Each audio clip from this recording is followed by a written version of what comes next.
I intend to be old someday myself, and I'm rapidly approaching that.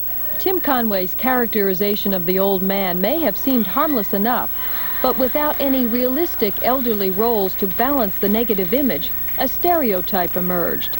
Media specialist Professor Robert Kubey of Rutgers University has studied how television depicts the elderly.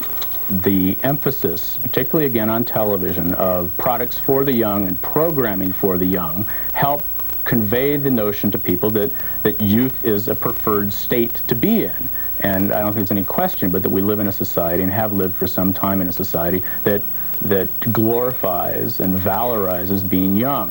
So you have a society that's always looking at new things and thinking that that's the way to go. And I think also it may be harder for older people to be respected because it's, you know, if they don't know how to use a VCR or a personal computer or a Walkman or whatever, they're more readily deemed unknowledgeable. And I think there is a sense among young people in particular that older people don't have much to offer them in terms of advice, when young people fail to see that older people have a lot of experience about living. Well, something like The Golden Girls is like amusing because you see these old people who are so active and just doing everything. But I don't see anything that really portrays old people accurately. This new image of the elderly generated by television concerns Professor Kubey.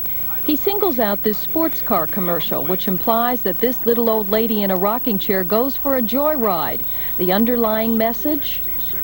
Grandma, she'd never drive a car like that. She never rides a motorcycle. She never has sex. And so what happens is that the stereotype, which is already in people's minds, is perpetuated with an image that on the surface looks to be more positive, but in fact, in my view, it just perpetuates the stereotype. And I call it a reversed stereotype.